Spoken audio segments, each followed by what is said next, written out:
예배의 자리로 저희들을 불러주신 하나님 감사합니다. 가정에서도 온라인으로 제단을 쌓으며 하나님 앞에 예배할 수 있는 예배자 되게 하신 것을 감사합니다. 하나님을 예배하며 깊이 만나는 자리가 되게 하시고 은혜의 하나님의 생명을 머금고 은혜를 충만히 머금고 우리에게 주신 삶의 자리를 감당하며 하나님께 영광을 돌리는 복되고 감사한 날마다의 일상이 되도록 우리를 붙잡아 주시고 인도해 주옵소서. 예배를 통해 하나님께 영광이 되기를 소망하며 예수님 이름으로 기도하옵나이다. 아멘. 사랑하는 여러분, 찬송하겠습니다. 찬송가 354장 찬송, 찬송가 354장 찬송 함께 드립니다.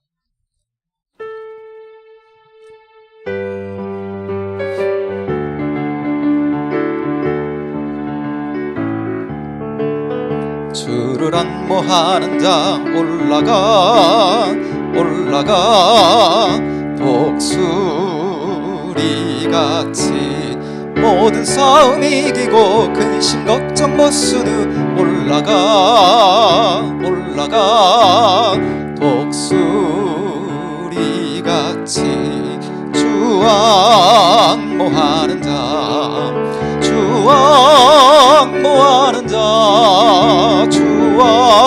안모하는 자 늘 강건하리라. 주를 안모하는 자 걸어가 고단치 않네. 찾아다니며 걸어가 고단치 않네. 주 안모하는 자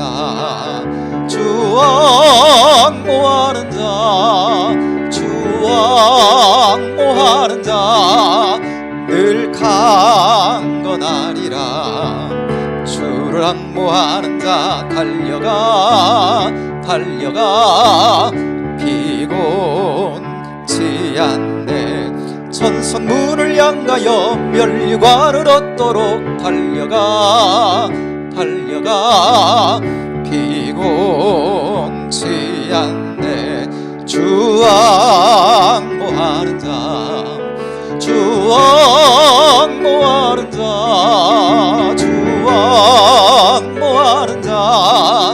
늘 강건하리라. 주를 안모하는 자 올라가 독수리같이 은혜 안에 뛰놀며 주의 영광 보리라. 올라가 독수리같이 주 안모하는 자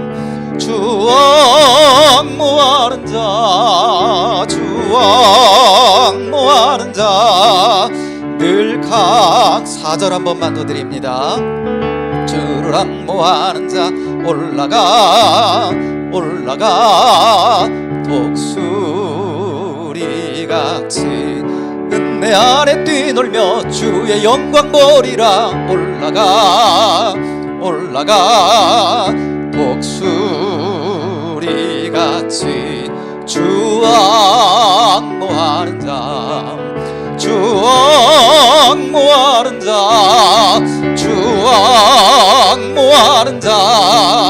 늘 주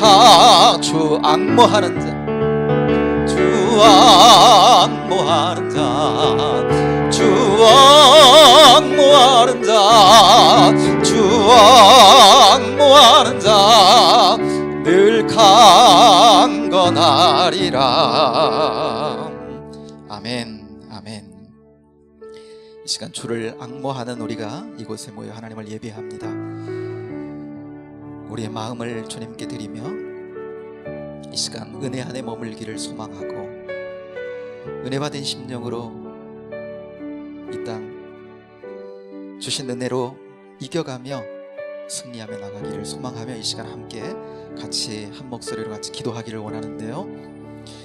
우리 목사님 더욱 이후의 치료의 과정을 위해서는 주께서 그 몸을 강건하게 잡아주셔야 되겠습니다. 아버지의 힘있게 하시고 강건함을, 그 육체 가운데 강건함을 주옵소서. 기도하는 이 시간 되기를 원합니다. 내일 이동희 권사님 아주대에서 갑상선 수술을 받으시는데 하나님께서 그 마음을 꼭 붙잡아 주시고 두렵지 않도록 인도해 주시고 주의 평안 주시고 수술 잘 받고 이후에 치료의 과정 속에서 하나님 역사해 달라고 기도하겠습니다. 내일 우리 자녀들 3명이 수능으로 시험을 치르게 되는데 우리 아이들에게 하나님, 우리 자녀들에게 담대함 주시고 솔로몬과 같은 지혜도 허락해 주셔서 잘 이제까지 잘 연마한 대로 실력을 잘 발휘할 수 있도록 하나님 도와주시고 인도해 달라고 기도해 주시기를 바랍니다. 다음 주일이 이제 추수감사주일이고 창립 26주년 감사주일인데요.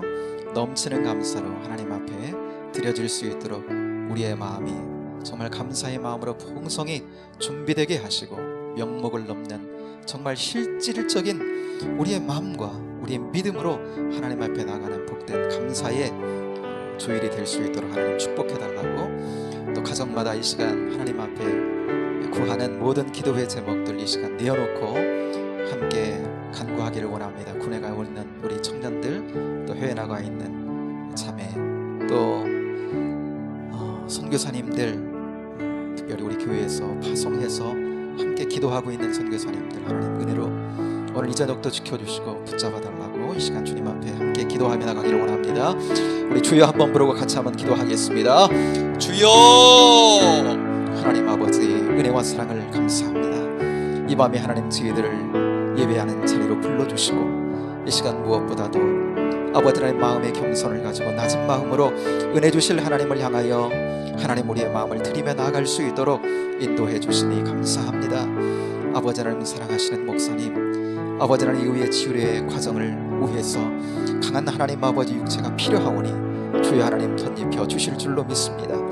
아버지 하나님 그 하나님 아버지 모든 섭취하는 하나님 아버지 음식물 중에도 영양이 되도록 하나님 역사해 주셔서 아버지 하나님 강한 몸을 덧입고 아버지 하나님 이후의 치유의 하나님 아버지 과정 속에서도 하나님 아버지 더욱더 새로워짐의 하나님 아버지 강건함을 덧입는 과정이 되도록 주의 역사해 주시고 인도해 주시기를 원합니다. 이동희 권사님 하나님 내일 갑상선 하나님 아버지 예정한 대로 이제 수술이 이루어지게 되는데 하나님 아버지 쓰이는 약자와 하나님 아버지 하나님 그 가운데 모든 의료진들과 하나님 아버지 그 현장 가운데 주님 친히 함께 하시고 친히 집도이가 되어 주셔서 아버지 하나님 수술이 아버지는 온전하게 하시고 아버지는 잘 이루어져서 이후에 하나님 아버지 치료의 과정을 통해서도 오히려 하나님 앞에 감사의 제목이 되게 하시고 아버지 하나님 화가 변하여 복이 되어지는 복된 은혜를 간증하며 자랑하는 주님 자랑하는 은혜의 기회가 되도록 하나님 역사해 주시기를 원합니다. 가족들에게도 좀 함께 하셔서 아버지 하나님 평안 주시고 아버지 하나님 주의 사랑과 은혜로 주님 덮어주시고 인도해 주시기를 원합니다. 내일 하나님 아버지 수능을 치르게 되는데 우리 하나님 아버지 세 자매들이 아버지 하나님 수능에 임하게 됩니다. 하나님 아버지 좋은 일기 가운데 하나님 이 수능을 잘 치룰 수 있도록 이제까지 하나님 아버지 연마했던 모든 실력을 10분 발휘할 수 있도록 주여 지혜로 함께해 주옵소서. 마음의 평안으로 함께해 주옵소서. 주께서 인도해 주옵소서. 담대함 주옵소서. 아버지 하나님 그리해서 아버지 하나님 이런 과정을 통해 미래가 하나님 잘 준비되어지는 복된 하나님 아버지 아버지는 과정이 되도록 주님 역사해 주시고 저들이 하나님 아버지 소원하고 이루고자 하나님 아버지 하나님 그런 꿈과 주님 안에서 하나님 아버지 그 갈망이 아버지는 주님 안에서 주 안에서 복되게 이루어지는 은혜가 있도록 하나님 역사해 주시기를 원합니다. 이제 하나님 아버지 하나님 돌아오는 주일은 하나님 추수감사 주일입니다. 아버지 하나님 또 우리 26주년 하나님 아버지 창립 주일입니다. 아버지 하나님 이제까지 26년 동안 늘 한결같은 은혜로 함께 하신 하나님 감사합니다. 아버지 하나님 동일한 감사로 아버지 하나님 풍성한 감사로 하나님 앞에 드리며 한 해 동안 하나님 아버지 우리의 삶을 인도하시고 역사하시며 이끌어주시고 은혜 더해 주시며 아버지 하나님 함께 해주셨던 그 하나님 앞에 아버지 하나님 모든 영광을 돌리며 하나님 아버지 감사의 축제로 하나님 아버지 올려드리는 공동체적인 하나님 아버지 하나님 감사의 축제가 되기 원하오니 그 가운데 함께 하시고 우리 하나님 아버지 삶의 형편과 상황을 넘는 하나님 아버지 하나님 범사의 감사로 아버지 하나님 하나님 앞에 영광을 돌리는 아버지 하나님 복된 하나님 아버지 감사의 주제가 되도록 하나님 역사해 주시고 인도하여 주시기를 원합니다. 아버지 하나님, 우리 공동체 가운데 하나님 아버지 경제적으로 어려움 가운데 있는 가정과 하나님 기업들 주님 붙잡아 주시고 은혜 주시며, 하나님 아버지 하나님 군에 가 있는 청년들, 또 하나님 아버지 해외 나가 있는 자매, 그리고 하나님 아버지 늘 아버지 하나님 우리가 함께 하나님 아버지 놓고 기도하고 있는 사랑하는 선교사님들, 아버지 하나님 저들에게 주님 은총과 은혜를 더해 주시고 날마다 함께 하시며 날마다 인도하시며 길을 열어주시고 아버지 할 말을 그 입술 가운데 넣어주시는 아버지 하나님 주님을 경험할 수 있도록 저들의 하나님 아버지 삶의 사역의 현장 가운데 늘 함께 하시는 주님을 경험하며 살아가는 복된 하나님 아버지 선교의 사역이 되도록 하나님 인도해 주시고, 아버지 혹여나 막힌 것이 있다면 주님 열어주시고 아버지 하나님 복되게 인도하셔서 하나님의 아름다우심과 선하심을 아버지 하나님 저들의 사역의 현장 가운데 보는 은혜가 있도록 하나님 인도하여 주시기를 원합니다. 오늘도 하나님 아버지 주 사랑을 덧입기를 원합니다. 주의 말씀을 덧입는 자리가 되기를 원합니다. 진리가 우리를 이끌어가는 복된 하나님 자리가 되기를 원합니다. 우리 심령 가운데 잘 하나님 박힌 모처럼 주의 말씀이 역사하는 하나님의 미밤이 되도록 인도해 주시고, 삶의 하나님 아버지의 진리를 따라 아버지 하나님 성령님의 은혜를 따라 아버지 하나님 승리하며 한 걸음 한 걸음 걸어 아버지께 영광이 될 뿐만 아니라 우리 인생은 주신 하나님 복된 길 아름답고 복되게 걸어가는 저희들 되도록 잡아 주옵소서. 인도하실 주님을 찬양합니다. 감사합니다. 고마우신 하나님 감사합니다. 오늘 이 밤에 다시금 저희들 주님 앞에 예배로 서게 하시니 감사합니다. 영으로 예배하기 원합니다. 말씀이 진리가 우리 안에 역사하기를 원합니다. 삶으로 하나님 앞에 한 걸음 다가서는 복된 예배 되기를 원합니다.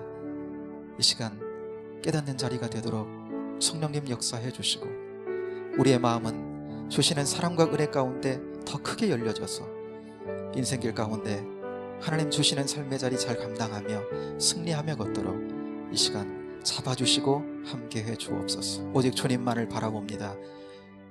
영광 받아 주옵소서. 예수님 이름으로 기도하옵나이다. 아멘. 이 시간 하나님 주시는 말씀을 함께 받겠습니다. 오늘은 욥기서 37장 가볼게요. 욥기 37장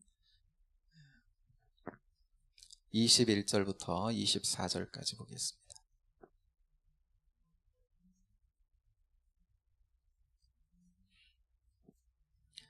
욥기서 37장 구약성경 799쪽, 구약성경 799쪽 욥기 37장 21절부터 24절까지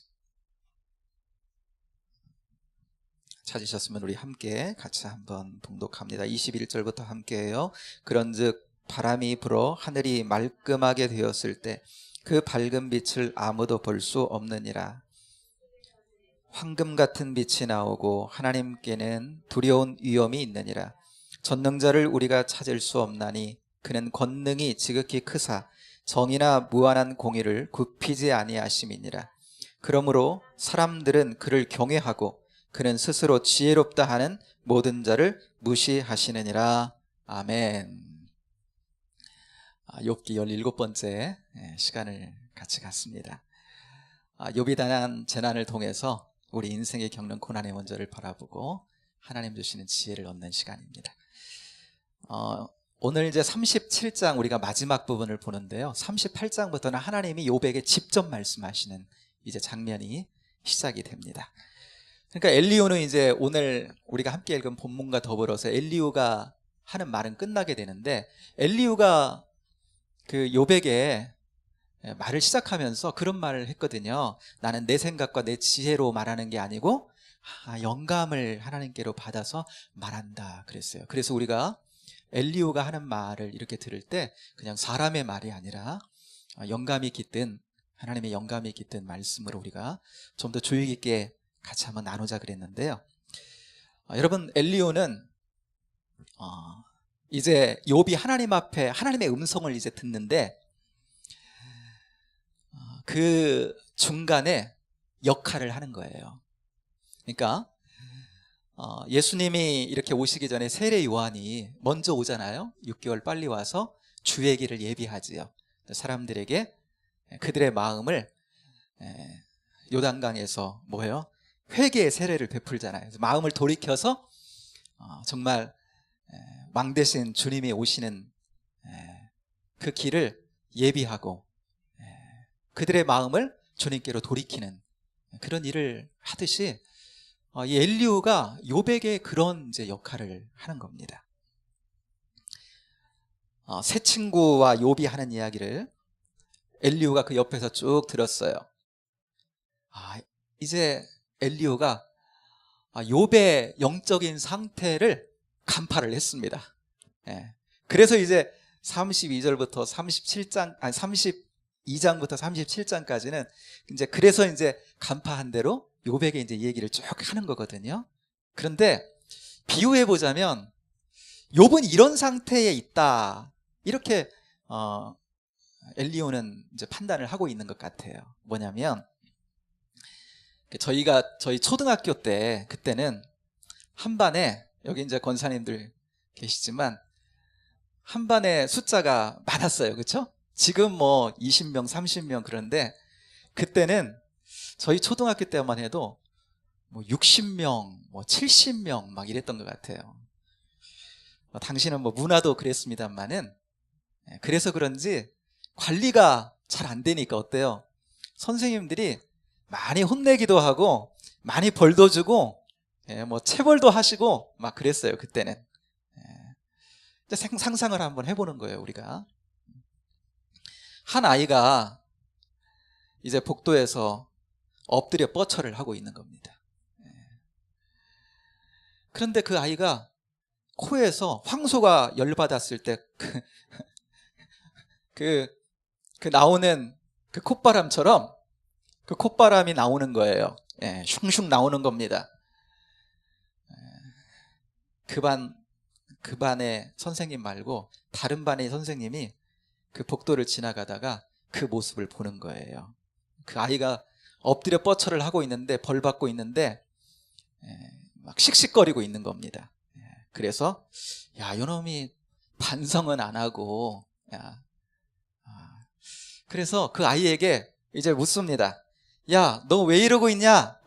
뭔 잘못했어? 라고, 무슨 잘못했어? 라고 물었습니다. 그랬더니 그 아이가 그 다른 반 선생님에게 나는 잘못이 없는데, 나는 잘못이 없는데, 그러면서 나는 아무 잘못 안 했는데, 내가 잘못한 거 아닌데, 그러면서 닭똥 같은 눈물을 막 흘리는 거예요.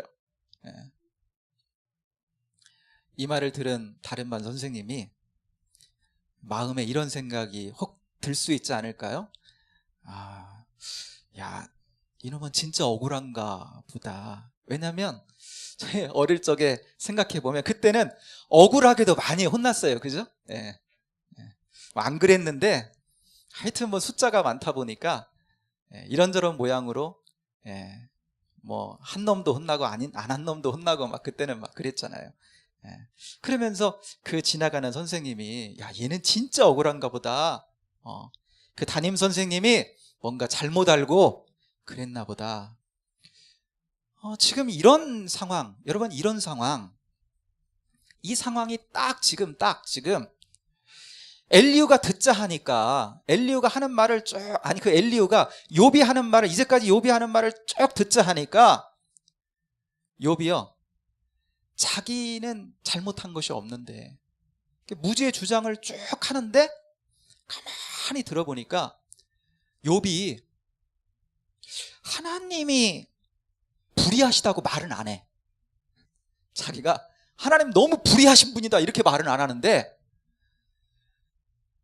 가만히 그 엘리후가 들어보니까 욥이 결국은 자기는 아무 잘못도 안 했는데 자기는 이런 억울한 일을 당할 만한, 이런 재난을 당할 만한 잘못을 하지 않았는데 하나님 너무 억울하다라고 말하니까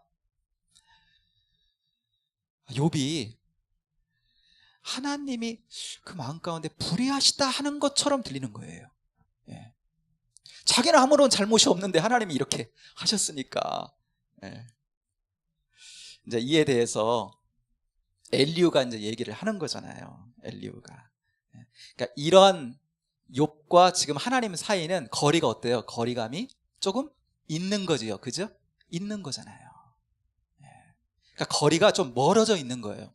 욥은요, 너무너무 하나님께 너무너무 억울하고, 말은 그렇게 안 하지만 엘리후가 듣기로 정말 하나님이 정말 옳으신 분인가?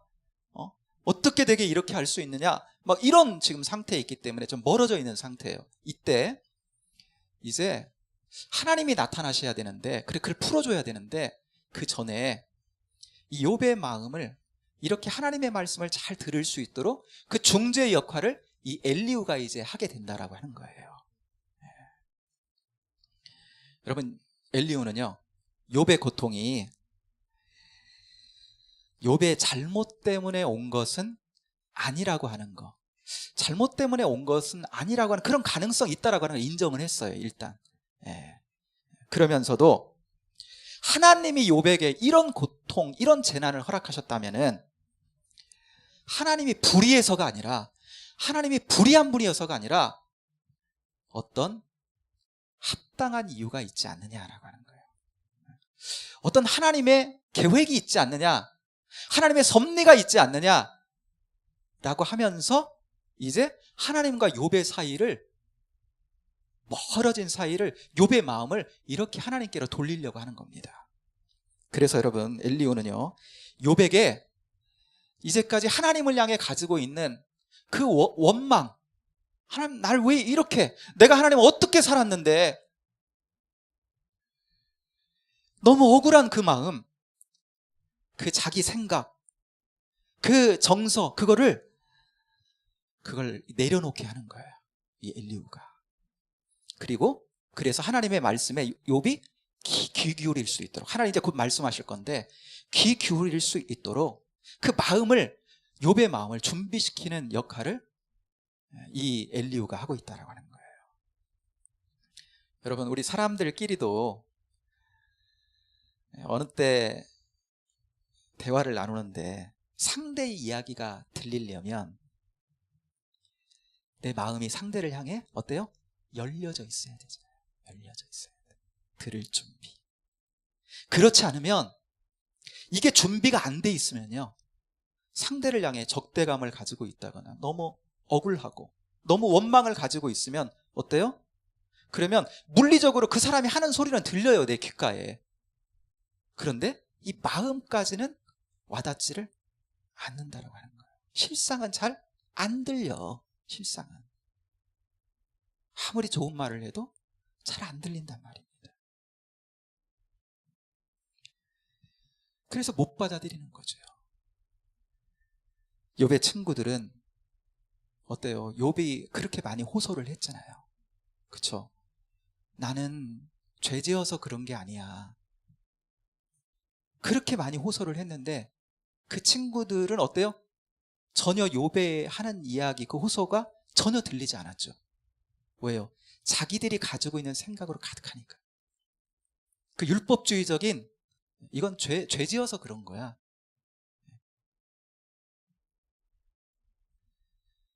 그러니까 저들은 정죄밖에는 할 것이 없었어요. 여러분, 예수님이 이 땅에 오셨을 때 바리새인과 서기관들 어때요? 자기들의 그 율법적인 생각으로 가득 차 있으니까, 율법적인 그 사고로 가득 차 있으니까 어때요? 예수님이 오셔서 말씀하시는데도, 천국의 주인이신 예수님이 오셔서 말씀하시는데도, 진리이신 그분이 말씀하시는데도 어때요? 들려요?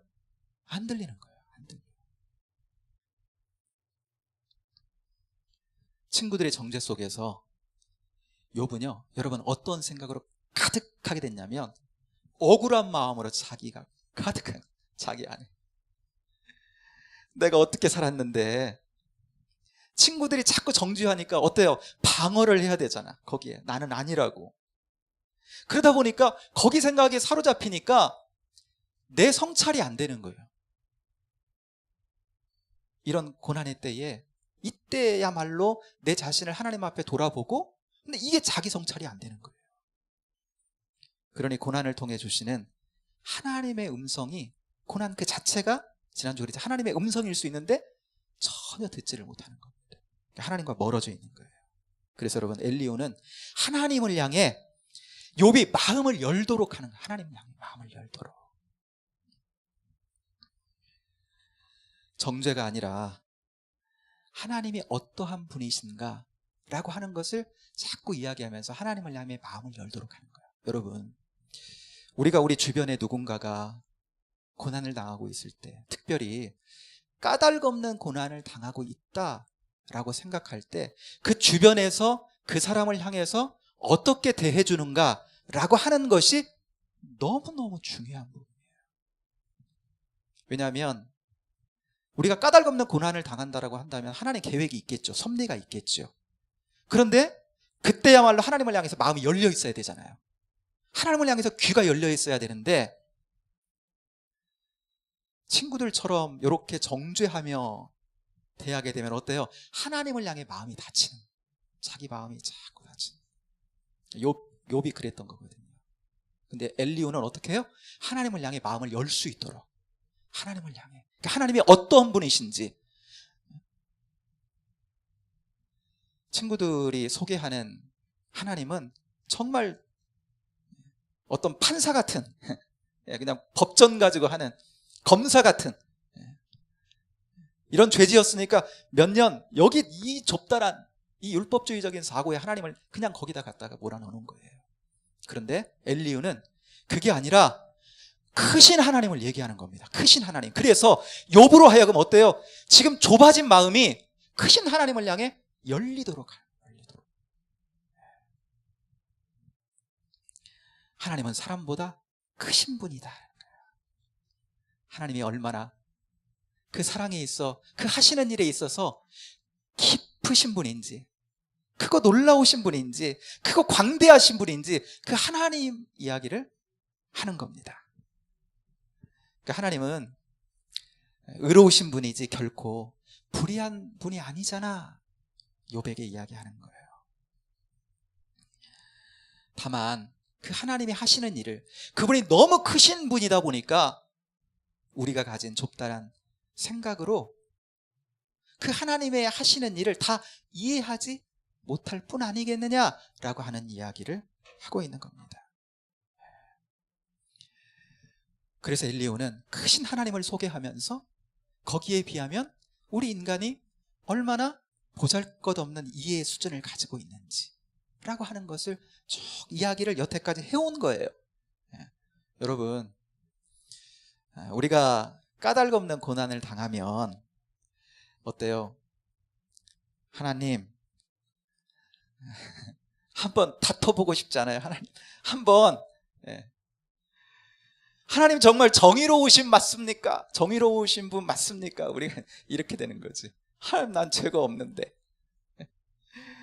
하나님 정말 나를 이렇게 대우하셔도 됩니까? 우리 영혼 안에서는요, 그런 심정이 올라온다고요. 하나님 이렇게 나를 대하시면서도 하나님 정의로우신 분이라고 얘기할 수 있습니까? 하나님 내게 이렇게 하는 것이 옳습니까? 우리 마음에 이런 마음이 생긴다고요. 근데 여러분, 이게 뭐냐면, 이게 이제 그 욥기서에 쭉 흐르는 그 욥과 욥의 친구들의 이제 그 정석 가운데 있는 거거든요. 그 하나님 정말 옳으신 분인가, 특별히 욥 안에 있는 거예요, 이게. 그래서 욥기는 뭘 또 하나 크게 이야기하냐면 신정론, 이게 이제 신학적으로 신정론, 그러니까 하나님의 옳으신 분인가 이거예요. 그러니까 우리가 고난을 만나면 저 불의한 자는 저렇게 잘 살아가는 것 같은데, 하나님의 자녀고 하나님의 택한 백성인 나는 왜 이렇게 힘들어야 돼요? 하나님 정말 하나님 정의로우신 분 맞습니까? 하나님 공평하십니까? 하나님 정말 옳으신 분 맞아요? 이게 이제 신정론입니다. 하나님이 정말 옳은 분인가? 라고 하는 거예요. 이게 지금 이제 욥기서에 흐르고 있는 이야기 중에 하나예요. 지금 욥이 우리의 이런 심정, 우리가 고난의 때에 이렇게 생각할 수 있는 우리의 심정을 욥이 지금 대변을 하고 있는 거와 마찬가지인 거죠. 여러분, 여기에 엘리후는요, 우리가 이제 이런 마음을 가질 수 있기 때문에 이 엘리후 이야기를 한번 들어봄직한 거예요. 하나님의 오르심을 대변을 하는 겁니다. 엘리후는요. 그럼에도 불구하고, 우리가 그렇게 느낌에도 불구하고, 우리가 그렇게 하나님 앞에 따지고 싶음에도 불구하고 하나님은 오르신 분이다라고 하는 이야기를 쭉 엘리후는 하는 거예요. 그리고 마지막 오늘 본문이 담긴 37장에 와서는 이제 36장 그 뒷부분부터 그런 말씀이 있는데, 여러 가지 자연현상을 통해서 하나님의 일하심, 하나님의 오묘하심에 대해서 얘기해요. 하나님이 얼마나 크신 분인지. 그래서 오늘 37장 이렇게 한번 보면 3절에 보면 번갯불 이야기도 하고요, 4절에 보면 천둥 이야기하고, 6절에 보면 눈과 비를 이야기하고, 뒤에 이렇게 또 보면 뭐 바람, 구름 막 이런 거 이야기합니다. 남서풍 불고 북서풍 불고 막 이런 거 이야기해요. 그러면서 어떻게 자연계를 통해서 하나님이 그 일하시는지, 그 크신 하나님, 오묘하게 섭리하시는 이 자연계를 통해서 섭리하시는 하나님 얘기를 합니다. 그러면서 16절 그 중에 하나만 한번 같이 읽어보겠습니다. 16절 같이 해요. 시작. 그대는 겹겹이 쌓인 구름과 완전한 지식의 경이로움을 아느냐. 그러니까 자연계 가운데 하나님 섭리하고 계시는데, 그 자연계를 섭리하시고 운행하시는 그 하나님의 일하심을 아느냐라고 하는 거예요. 그 속속들이 알고 있느냐라고 하는 거예요. 그걸 어떻게 알아요? 사람이 다 어떻게 자연계를, 그 다양한 생물들의 나고 사멸하고 죽고 열매 맺고 이런 걸 어떻게 다 알아요? 그 원리를 다 어떻게 다 알아요? 정말로 오묘하게 그 크신 하나님이 일하고 계시는데 그걸 어떻게 다 알아요? 사과가 땅에 이렇게 딱 떨어지는 걸 보고 만유인력의 법칙을 발견한 뉴턴, 이 사람 천재라고 일컬어지잖아요. 이 사람 천재다. 그냥 하나님의 무수하게 많은 하나님의 이 자연계 속에 심어놓은 원리 중에 뭐예요? 하나를 발견했을 뿐이야. 그런데 그 사람이 천재인데 어떻게 하나님의 일하심을 어떻게 다 알 수가 있겠어요? 그 섭리를 어떻게 다 알 수 있겠어요? 이 세상에 자연계 가운데 심어놓은 하나님의 일하심과 원리를 어떻게 다 알 수 있겠어요? 모르죠. 그래서 여러분, 엘리후는 결론을 이렇게 내고 있는 겁니다. 21절, 오늘 본문의 시작 21절을 같이 읽어요. 시작. 그런즉 바람이 불어 하늘이 말끔하게 되었을 때 그 밝은 빛을 아무도 볼 수 없느니라. 아멘. 여러분, 바람이 이렇게 불면 구름이 있다가도 어때요? 구름이 밀려가지요. 그러면 뭐가 보여요? 맑은 하늘이 보입니다. 그러면서 태양이 보여요. 태양이. 그런데 여러분, 태양이 보이는데 말씀은 뭐라고 하냐면 하반절 보세요. 그 밝은 빛을 아무도 볼 수 없느니라 그랬어요. 여러분, 밝은 빛은 하나님을 지금 비유하고 있는 겁니다. 구름이 걷히고 맑은 하늘이 보여요. 그러면 태양도 보이잖아요. 그런데 그 태양을 딱 바로 마주할 수 있나요? 우리가 바로 볼 수 있나요? 태양을? 아무리 맑게 개인 날이라고 해도 그 태양을 딱 정면으로 마주할 수는 없는 거예요. 그거 안 돼요. 눈이 부셔서 똑바로 못 바라봐요. 여러분, 지금 욥과 같은 생각이 있어요. 하나님을 향한 원망이나 우리가 고난의 때의 어떤 그 억울함이나 이런 어떤 감정들이 있습니다. 이런 것들을 구름이라고 생각해 보면 그것 때문에 하나님이 주시는 음성이 잘 안 들리고 하나님을 똑바로 바라볼 수 없어. 그런데 이런 구름이 딱 거치면 그러면 하나님을 우리가 직면하게 되잖아요. 구름이 거치면 태양을 하나님으로 지금 비유하고 있는데, 구름이 거치면 태양을 볼 수가 있는데 그 태양을 정확히 바라볼 수 없는 것처럼 이런 것들이, 원망이라든지 이런 것들이 다 거치면 하나님을 딱 우리가 마주하게 되는데, 그런데 여기 보면 감히 하나님을 향하여 자기 의를 주장할 리가 아무도 없다. 라고 하는 것이 그 밝은 빛을 아무도 볼 수 없느니라 라고 하는 의미인 거예요. 그러면서 22절 이후에 보면 엄청난 하나님 앞에 진짜 하나님을 알게 되면 하나님을 경외할 수밖에 없지. 그분 앞에 우리가 늘 하나님 왜 그래요? 왜 그래요? 하면서 모든 일거수일투족 우리의 삶의 문제들을 다 따지고 나갈 수 없다라고 하는 거예요. 그러니까 자, 이제 오늘 32장부터 37장까지 엘리후의 이야기를 같이 이제 나누어 봤는데요. 이제 엘리후를 통해서 주는 교훈을 이제 한번 몇 가지 살펴보겠습니다. 정리해서 살펴볼게요. 자, 처음으로는 뭐냐면 엘리후는요, 욥의 고통의 원인을 여러분 밝혔습니까? 아니요. 아예 밝히려고 하지 않았어요. 엘리후는요. 크신 하나님의 섭리 가운데 이루어진 일들을 우리 사람이 다 알 수 없다라고 하는 것이 엘리후의 입장인 거예요. 그가 영감받아 깨우친 건 하나님의 하시는 모든 것들을 사람이 다 알 수 없다는 거예요.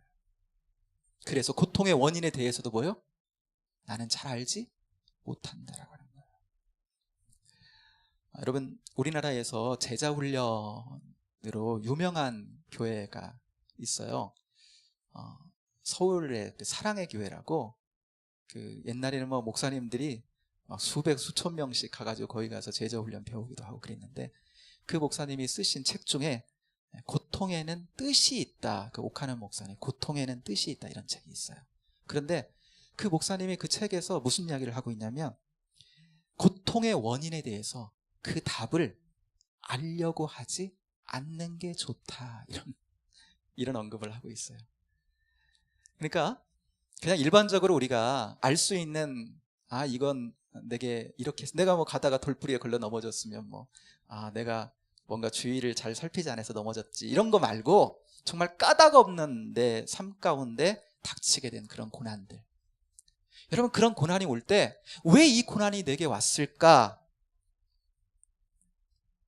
그 원인을 밝히려고 힘 빼지 말라는 거예요. 힘 빼지 마라.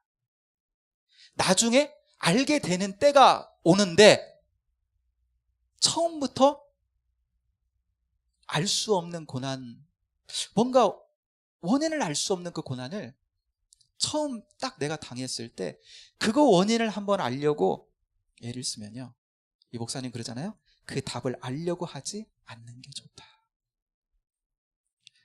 이게 지금 엘리후와 맥을 같이 하는 겁니다. 여러분, 21세기에 기독교 대표적인 작가라고 말하는 미국의 필립 얀시라고 하는 분이 있습니다. 우리나라도 번역된 책이 많이 나와 있는데, 이분은요, 고통에 대한 남다른 관심을 가지고 있었어요. 그래서 고통에 대한 책을 여러 권 냈는데 그 중에 하나가 내가 고통당할 때 하나님 어디 계십니까? 라는 책이에요. 내가 고통당할 때 하나님은 어디 계십니까? 그런데 그 속에서 이 필립 얀시라고 하는 이 목사님이 이렇게 얘기해요. 그 답을 알려고 하지 않는 게 그가 깨달은 인생의 지혜다. 그러니까 그분이 그거를 알려고 하지 않는 것이 지혜라고 하는 거예요. 그러니까 거기에 너무나 집착하지 않는 거. 왜요? 어렵기 때문에 그렇습니다. 지금 까닭없는 욥이 고난을 당하는데 그게 여러분 어디에서 시작된 촉발된 고난이에요? 천상에서 하나님께로부터 시작된 촉발된 거예요. 그걸 사람이 어떻게 알아요? 그걸 다. 그러니까 우리가 당하는 고난 중에 까닭없는 고난이 우리에게 닥쳤을 때는 그거 너무나 알려고 애쓰는 것은 그렇게 큰 지혜가 아니라고 하는 거예요.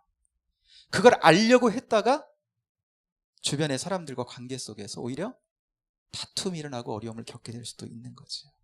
이게 엘리후가 이야기했던 것처럼 하나님이 만약에 하나님의 섭리 가운데 시작된 거라면 그러면요, 그거 알기가 어렵다는 겁니다. 그 당시는 못 안다는 거예요.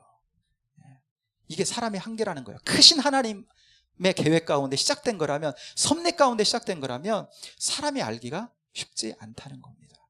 그렇기 때문에 그렇다면요. 엘리후가 그 이야기를 하는 거예요. 그렇다면 엘리후는요, 고통의 원인이 아니라 무엇에 주목하라고요? 고통을 통한 하나님 주시는 유익에 주목하라는 거죠. 하나님께로부터 시작된 거라면 분명히 그것이 우리에게 주는 뭔가 유익이 있을 거다라고 하는 거예요.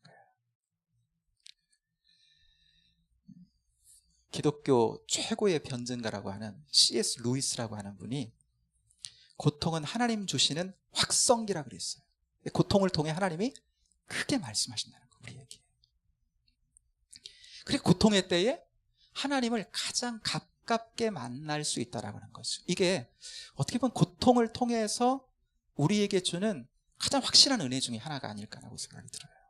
그러니까 고통의 때를 통과하면서 제 어떤 경험이라고 할까요? 저도 이렇게 돌아보면 지금도 역시 마찬가지고요. 고난의 때를 우리가 삶을 살아나가는 과정 속에 겪게 되잖아요. 또 그렇지 않고 참 너무나 좋고 감사한 그런 때가 있는가 하면 때로는 살면서 정말 견디기 힘든 고난의 때를 맞게 되죠. 근데 그때, 바로 그때 이 고통이 나로 하여금 벌거벗은 채 하나님 앞에 서게 만드는 거예요. 이상하게 고통의 때에 내가 순수해지는 걸, 순전해지는 걸 느끼는 고통 가운데. 그러니까 하나님 앞에 딱 서는데 또 내 자신을 향해서도 고통이 있을 때 오히려 더 순전하게 하나님 앞에 서는 것을 보게 된다는 거죠. 여러분, 이런 측면에서 고통은 손해가 아니라는 거예요. 신앙의 걸림돌이 아니라는 거죠. 오히려 영적으로 보면 우리에게 디딤돌이 될 수 있다는 겁니다. 하나님을 가까이 할 수 있는. 그때는 터널을 지나가는 것 같죠. 깜깜한. 그러나 그 터널의 끝자락에서는 이제 빛을 보게 되는 거죠. 욥이 이제 그렇게 되는 거거든요. 지금 깊은 터널을 이렇게 통과하면서 되게 영혼의 지금 어두움 가운데 있었어요. 그런데 그 끝자락은 그냥 나중에 그 터널을 통과하다 보니까 터널이 아니라 동굴이야. 아무것도 없어. 끝이 깜깜해. 이게 아니라고 하는 거죠. 하나님으로부터 출발했다면, 그리고 내가 믿음으로 그걸 받고 있다면 그 끝은 결국은 하나님 주시는 빛의 광명의 때가 반드시 온다는 거죠. 그 영적인 열매를 반드시 따게 된다는 거죠. 그러므로 우리가 여러분 까닭없는 고난을 당한다면 고통의 때에는 믿음으로 고통을 응대하는 것밖에 없다는 거예요. 믿음으로 응대하는 거예요. 믿음으로. 로마서 8장 28절, 우리가 알거니와 하나님을 사랑하는 자 곧 그 뜻대로 부르심을 입은 자들에게는 모든 것이 합력하여 선을 이루느니라. 그러니까 우리가 고통의 때가 되면 그 고통 자체에 그냥 몰입하게 되는 경우가 있단 말이에요. 그렇죠? 그 고통에, 나에게 고통을 주는 그 문제에 내가 묶여버리는 거예요. 그냥 그 문제에 빠져버리는 거죠, 우리가. 그래서 고통의 막 원인을 찾으려고 때로는 잘 찾아지지 않는다라고 하는 겁니다. 또 그것 때문에 거기 문제에 내가 빠져 있으면 내 영혼은 어떻게 되냐면 반드시 하나님을 향한 원망으로 나타나게 돼 있어요. 내가 거기 깊이 빠져 있으면, 영적으로는. 하나님을 향한 원망이 올라올 때 거기서 또 허우적거리는 거죠. 하나님 향한 원망 안에서 허우적거리는 거예요, 내가. 그러면 빠져나오기가 쉽지가 않은 거죠. 근데 이때 그렇기 때문에 믿음의 반응이 성패를 가른다라고 하는 거예요. 지금 이 욥에게 엘리후가 욥을 지금 하나님의 음성을 들을 수 있도록, 그가 진짜 회복으로 나올 수 있도록 엘리후가 돕는데요. 그가 돕는데 어때요? 하나님을 향해 마음이 열려지도록 돕고 있는 거잖아요, 지금. 그러니까 우리가 까닭없는 고난을 당할 때 마음이 위축되고 그 문제에 내가 빠지기 십상이고 하나님을 원망하기 십상인 우리의 영혼이 그때 내가 이때 엘리후를 통해서 배우는 건 이때 이 고난의 원인에 내가 천착하지 않고 하나님 이 고통을 통해 하나님 시작하셨다면 하나님께서 또 그 끝을 하나님께서 내어주실 거다라고 하는 생각을 가지고 믿음으로 그때에 하나님을 바라보는 거죠. 그래서 이 믿음의 응대가 그때 성패를 가르게 된다는 거예요. 모든 것을 합력해서 선을 이루시는 하나님, 우리 아버지, 그렇게 내게 반드시 유익이 되게 하실 거야 라고 하는 것을 믿는 거죠. 그런 아버지 하나님인 것을 믿는 거예요. 그러면 이 밤에 저 건너편에 새벽의 광명, 그 하나님 주시는 그 영적인 유익이 있다라고 하는 거, 이걸 여러분 우리는 아는 거죠. 아는 거예요. 그러니까 우리가 알거니와 이 사도 바울의 이 고백에는 바울은 안다는 거예요. 그거를. 여러분, 우리도 그것을 안다고 고백하면서 우리가 어떤 고난을 당할 때 여러분 고난 앞에서 주님 바라보고 당당한 우리가 될 수 있게 되기를 축복합니다. 그래서 그때에 하나님을 더 가깝 인내로 하나님 앞에 버티는 거죠. 그러면 주시는 승리를 반드시 얻게 될 줄로 믿습니다. 오늘 이 시간 우리 함께 받은 말씀을 가지고 기도하기 원하는데요, 사랑하는 여러분, 고난의 때 특별히 참 원인 모를 고난을 내가 당하고 있다라고 생각될 때 여러분 그 원인을 찾기 위해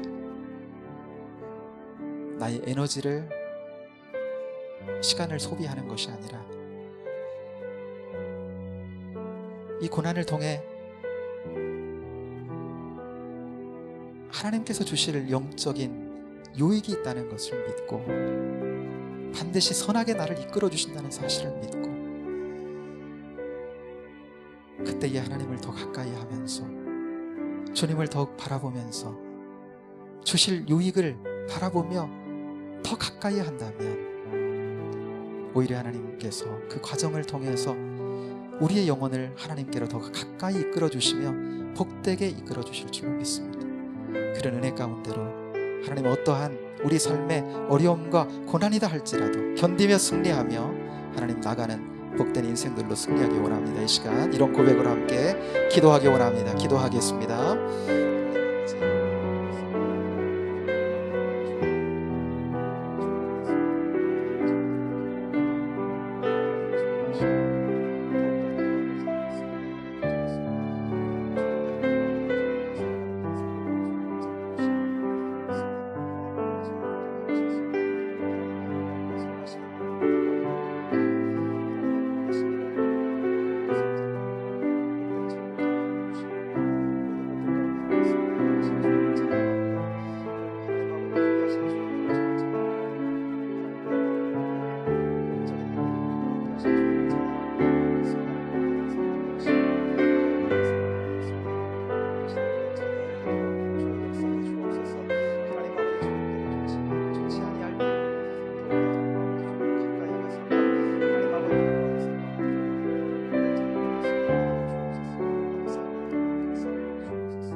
하나님 아버지, 우리의 삶의 여정에 참 좋은 때도 있지만 감당하기 힘겨운 때도 있습니다. 고난도 그냥 밝히 내게 왜 이 고난이 왔는지 잘 깨달아지는 고난도 있는가 하면 하나님이 아니고서는 그 원인을 알 수 없는 고난도 우리 삶 가운데는 있습니다. 그러나 그러한 때 정말 내가 그러한 때를 맞닥뜨리게 되었다면 하나님, 크신 하나님의 섭리 가운데 진행되고 있는 그 일을 작은 나의 생각으로 그 원인을 밝히기 위해 너무나 하나님 애쓰지 아니하도록 인도해 주옵소서. 오히려 하나님 그 에너지를 가지고 내게 있는 그 남은 힘을 가지고 하나님 그 고난을 통해 내게 하나님 어떠한 놀라운 영적인 유익을 허락하실지 하나님을 사랑하는 자에게 하나님 주시는 그 좋은 것 바라보는 저희들 되게 하여 주옵소서.